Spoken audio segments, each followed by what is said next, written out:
inoubliable dans le sens que vos voisins, la radio, la télévision, les journaux vous en reparleraient. Je vais vous parler des tremblements de terre. Nous savons tous ce qu'est un tremblement de terre pour en avoir entendu parler ou pour l'avoir ressenti à faible intensité. Pour employer une expression triviale, pourtant due à la plume d'un savant, un tremblement de terre, c'est la croûte terrestre qui se met à vibrer un peu à la façon de la peau d'une vache quand une mouche vient la taquiner. Mais ce qui nous intéresse, c'est de connaître les causes des secousses telluriques. Et en voici deux. Premièrement, une cause naturelle et physique. Comme la peau d'une vache tremble sous l'effet d'une irritation, de même la croûte terrestre vibre sous l'effet de certaines irritations. Au temps où la science faisait ses premiers pas dans ce domaine, on croyait qu'il se produisait des crevasses dans le fond des océans et que de grandes quantités d'eau entraient en conflit avec les masses incandescentes au centre de la Terre, produisant de gigantesques déflagrations dont nous ressentions les effets en surface.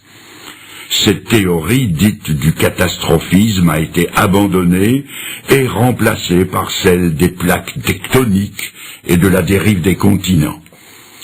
Pour plus de renseignements, prière de s'adresser aux travaux de l'éminent volcanologue que fut le regretté Haroun Tazieff.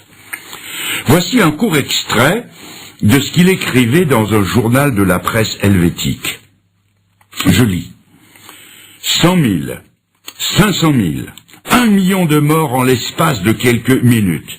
Imaginez-vous que cela puisse arriver autrement que par le déclenchement de quelque absurde guerre nucléaire? Non, sans doute. Et vous avez tort. Vous avez tort car l'évidence géologique a fini par me convaincre que jusqu'ici l'humanité a eu une chance prodigieuse et que les catastrophes de Pompéi et de Saint-Pierre de la Martinique ne sont rien à côté de ce qui l'attend. Il y a aussi une deuxième cause, d'ordre spirituel, et c'est celle qui va nous occuper à présent. Les tremblements de terre sont des phénomènes naturels, par lesquels notre attention devrait être attirée sur des faits d'une valeur spirituelle très importante. La Bible nous en parle à plusieurs reprises. Et je vous lis ces paroles que je trouve dans l'évangile de Matthieu au chapitre 27 et à partir du verset 50. Nous sommes dans la finale de la passion du Seigneur. Et je lis que Jésus, en croix donc, poussa un grand cri et rendit l'esprit. Et voici, la terre trembla. Les rochers se fondirent. Le voile du temple se déchira en deux depuis le haut jusqu'en bas. Le centenier et ceux qui étaient avec lui pour garder Jésus, ayant vu le tremblement de terre et ceux qui venaient d'arriver, furent saisis d'une grande frayeur et ils dirent « Assurément, cet homme était le Fils de Dieu ». L'événement que je viens de lire est le centre de l'éternité et d'une portée universelle au sens le plus large du terme. De quoi s'agit-il? De la mise à mort de 3 condamnés. Et le fait eût été sans importance et ne serait jamais parvenu jusqu'à nous si l'un des 3 n'avait été le Fils de Dieu. Toutes les puissances du ciel et de l'enfer étaient dépêchées en observation autour de la croix. Jésus-Christ livrait au prince des ténèbres la bataille décisive qui allait lui ravir la suprématie sur l'enfer et sur la mort. Le salut de centaines de millions d'âmes était en jeu, le salut de mon âme et de la vôtre. D'un côté, il y avait Jésus-Christ, qui venait pour expier les péchés de tous ceux qui croiraient en lui. De l'autre côté, il y avait Satan et ses émissaires qui sachant que leur défaite s'approchait à mesure que s'approchait la mort du Seigneur, tentaient de le dissuader de poursuivre son œuvre en l'incitant à descendre de la croix par ce défi. Si tu es le Fils de Dieu, descends de la croix. Si par sa mort, Jésus allait, comme il est écrit, goûter la mort pour tous ceux qui désormais mettraient leur confiance en lui allaient échapper à la puissance du prince de la mort et lui glisser entre les doigts. Et comme Satan est le plus implacable ennemi de la race humaine, tous ses efforts se sont concentrés sur le Fils de Dieu pour essayer de le détourner de son but. Au paroxysme de la souffrance, il s'est bien écrié « Mon Dieu, pourquoi m'as-tu abandonné ?» Mais il a tenu jusqu'au bout, jusqu'au moment où le cœur a cédé et où, ayant poussé un grand cri, il rendit l'esprit. Et à ce moment précis, la terre trembla, les rochers se fendirent, le temple de Jérusalem vacilla sur ses bases, et le voile qui séparait le lieu saint du lieu très saint, et dont les historiens disent qu'il avait 30 centimètres d'épaisseur, ce voile se déchira en deux du haut en bas, comme une vieille toile de coton. Croyez-vous que ce soit par hasard que la terre ait tremblé à ce moment précis? Permettez-moi de vous poser une question.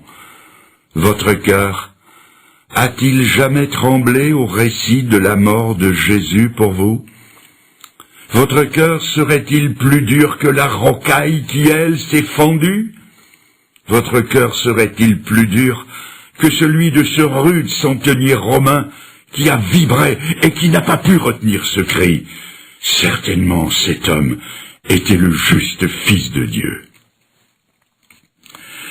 Je vous lis à présent, et je tourne la page de la Bible du chapitre 27, je passe au chapitre 28 de l'évangile de Matthieu, je lis « Après le sabbat, à l'aube du premier jour de la semaine, Marie de Magdala et l'autre Marie allèrent voir le sépulcre.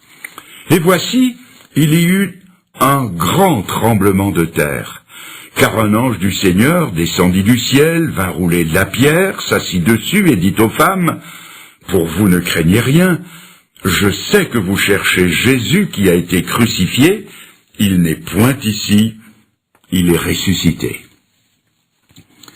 Nous sommes ici au premier jour de la semaine.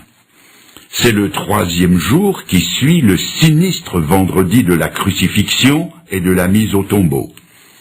Le corps sans vie du Seigneur a été descendu de la croix et déposé dans le tombeau d'un certain Joseph d'Arimathée.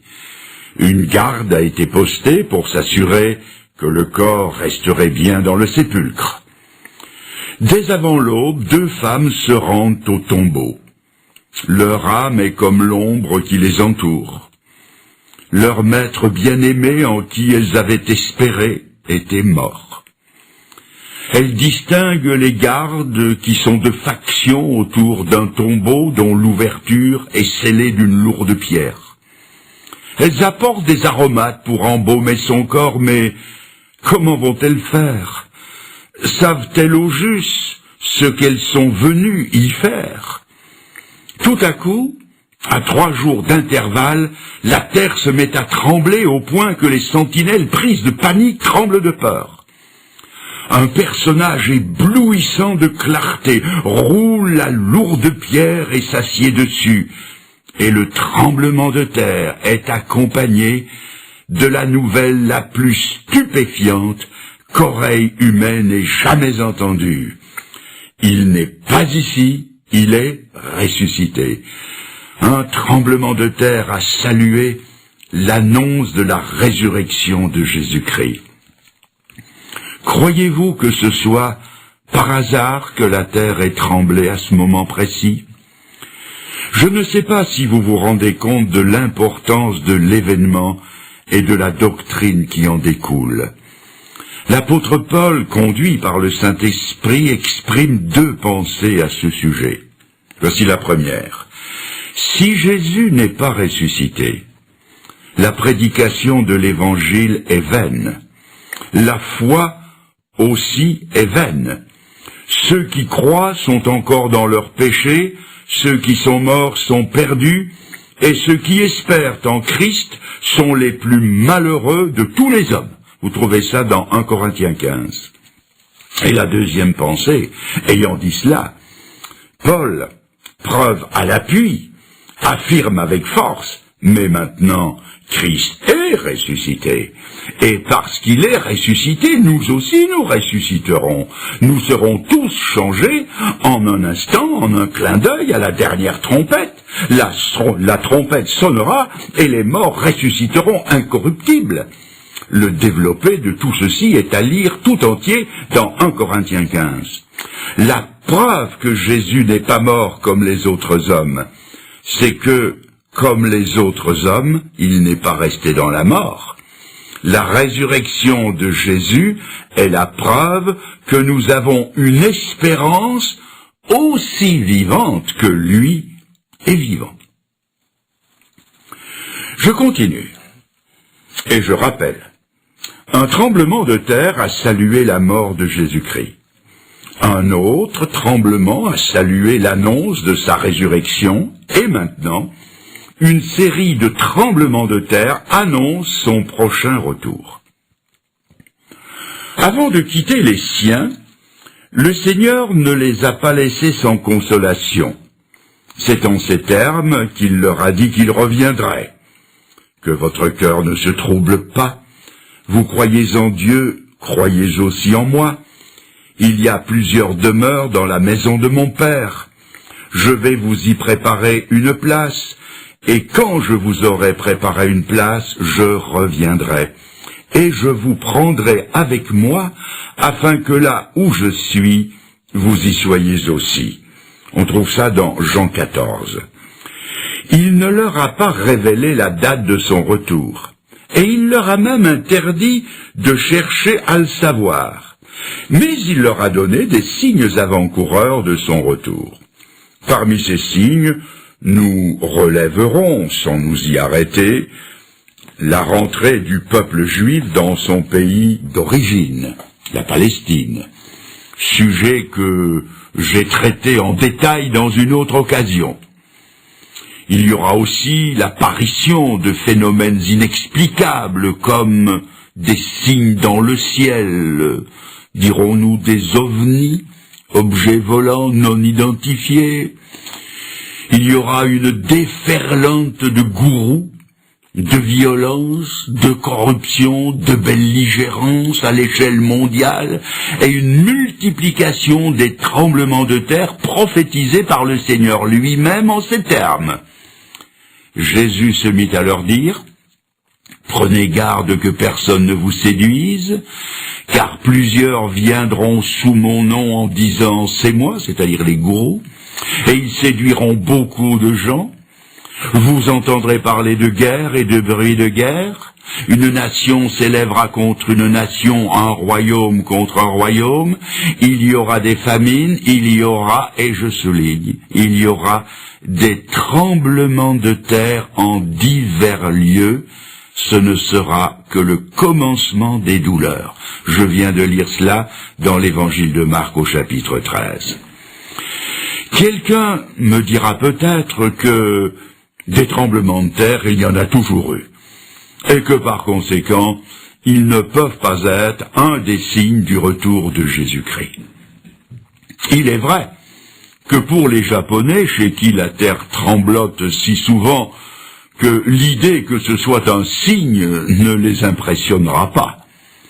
Mais il y a une précision donnée par le Seigneur qui force notre attention. Il a parlé de secousses telluriques, non seulement sur une ligne de faille où l'écorce terrestre présente des faiblesses, mais il a précisé que cela se produirait en divers lieux. Et nos savants reconnaissent d'ailleurs que ces phénomènes se généralisent un peu partout sur la surface de notre globe. Suite à une secousse sismique